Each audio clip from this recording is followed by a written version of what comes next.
Hello students, good morning to all. Today I will explain blood pressure. Students, blood pressure क्या होता है?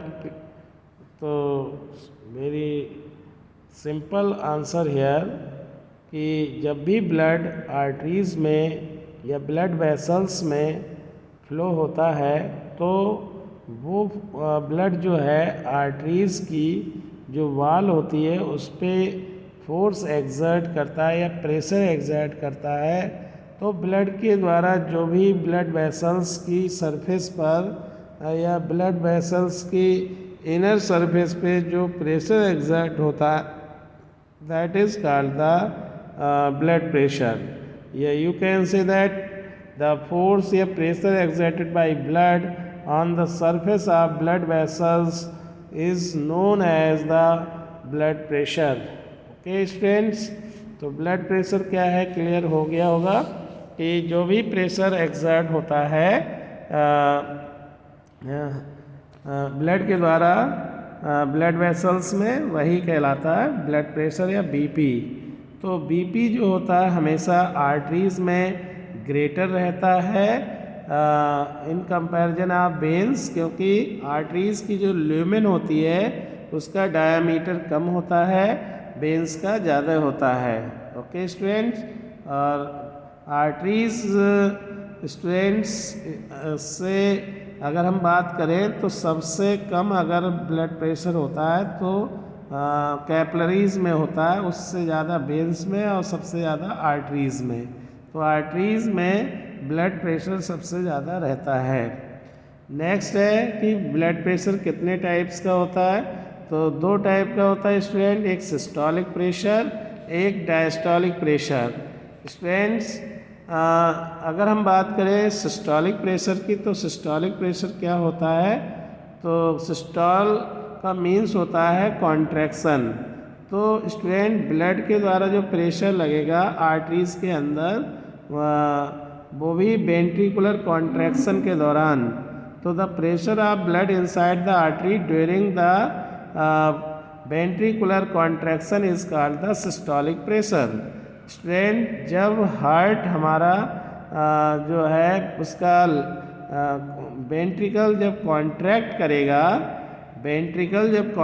करेगा तो वहाँ से वेंट्रिकल से ब्लड जो है वो आर्टरीज में बहुत तेज़ी के साथ प्रेशर लगाते हुए आगे बढ़ेगा. तो उसी दौरान जो प्रेशर मेजर किया जाएगा आर्टरी में वही कहलाएगा सिस्टोलिक प्रेशर.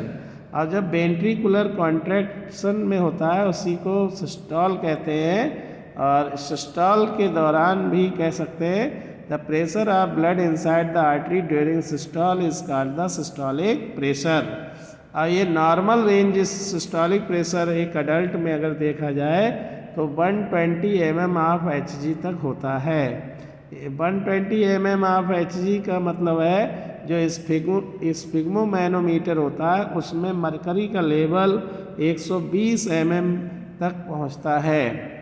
नेक्स्ट है डायस्टोलिक प्रेशर.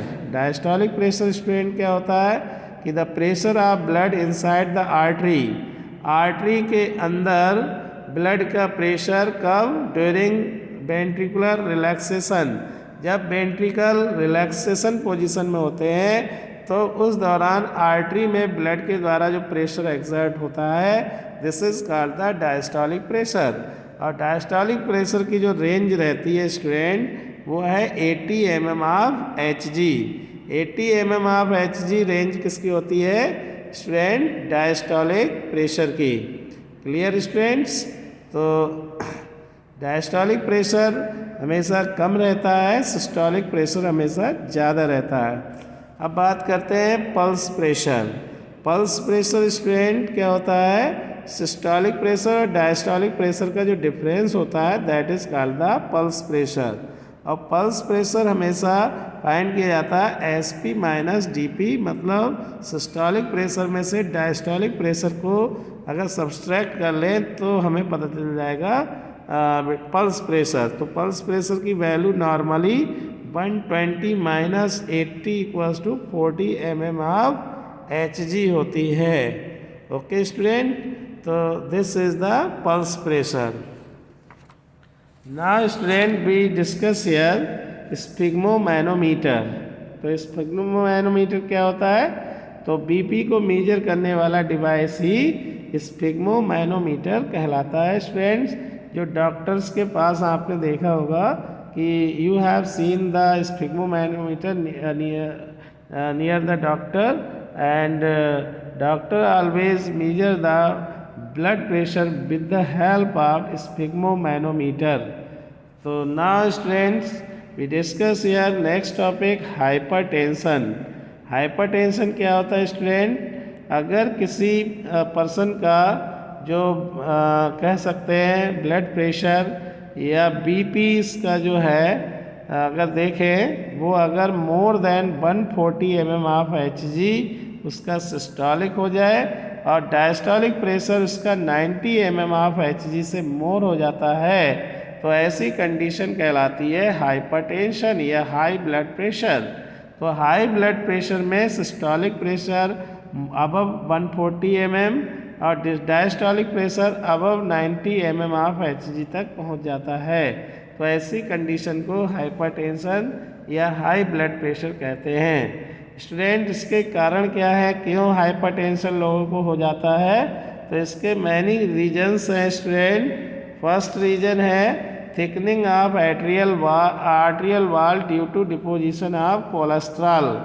कोलेस्ट्रॉल डिपोजिशन होने की वजह से कोलेस्ट्रॉल जो होता है स्टूडेंट बहुत ही ज़्यादा कह सकते हैं, एक दो तरीके कोलेस्ट्रॉल होता है। एक होता है हाई डेंसिटी कोलेस्ट्रॉल जो यूज़फुल होता है और लो डेंसिटी कोलेस्ट्रॉल बहुत ही हार्मफुल होता है जो आर्टरीज़ की इनर सरफेस पे डिपॉजिट होने लगता है, जिसकी वजह से आर्टरी की जो ल्यूमेन है वो स्टूडेंट क्या हो जाती है, नैरो, जिससे ब्लड प्रेशर ज़्यादा एग्जर्ट होता है और इसीलिए ब्लड प्रेशर बढ़ जाता है। तो कभी भी कोलेस्ट्रॉल कहाँ से आता है स्टूडेंट्स? जब हम बहुत ज़्यादा फैटी थिंग्स खाते हैं तभी ये कोलेस्ट्रॉल डिपॉजिट हो जाता है। नेक्स्ट है स्टूडेंट ओबिसिटी। ओबिसिटी का मीन्स है मोटापा। मोटापा आने से भी स्टूडेंट्स, ओबिसिटी होने से भी क्या होता है, हाइपरटेंशन की प्रॉब्लम बढ़ जाती है। नेक्स्ट है hormones imbalance. Hormone imbalance student, अगर हम देखें हार्मोन इम्बैलेंस भी हो जाए बॉडी के अंदर तो भी हाइपरटेंशन की प्रॉब्लम आ जाती है। नेक्स्ट है टॉक्सिन सब्सटेंसेस। बहुत से ऐसे टॉक्सिन सब्सटेंसेस हमारी बॉडी के अंदर आते रहते हैं जिससे हाई ब्लड प्रेशर हो जाता है। नेक्स्ट है इंजरी एक्सीडेंट के दौरान भी हाई बीपी रहता है। तो these are the main cause of the hypertension. Next है स्टूडेंट, इसके हार्मफुल इफेक्ट क्या हो सकते हैं? तो हार्ट फेल हो सकता है, किडनी भी फेल हो सकती है, ब्रेन हैमरेज हो सकता है। तो these are the main harmful effect of the students hypertension. Next है हाइपोटेंशन। स्टूडेंट, हाइपोटेंशन का मीन्स होता है कि लो बीपी जिसमें सिस्टोलिक प्रेशर 110 से बिलो हो जाता है और diastolic pressure student 70 mm of Hg से भी बिलो हो जाता है। ऐसी कंडीशन में ये बीपी कहलाएगा हाइपोटेंशन। तो इसके मेन काउज स्टूडेंट जैसे deficiency of iron in RBC के अंदर आयरन की कमी होना, फूड स्टारवेशन, मतलब कहने का मीन्स है बहुत दिनों से अगर किसी ने सपोज कीजिए फूड की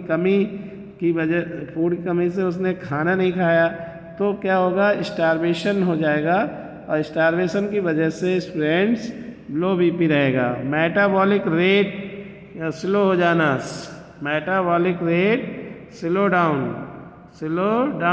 मेटाबॉलिक रेट की अगर स्लो डाउन हो जाती है तब भी लो बीपी रहता है। और नर्वस डिसऑर्डर की वजह से भी स्टूडेंट लो बीपी का एक कारण बन जाता है। ठीक है, तो नाउ है इफ़ेक्ट्स। हार्मफुल इफ़ेक्ट क्या है?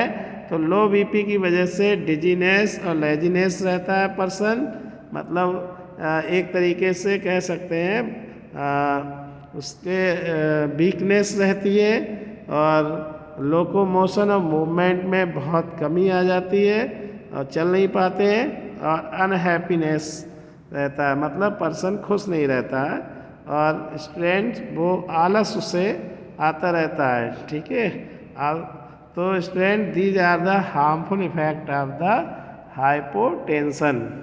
Now in this way you can understand the many more topics here.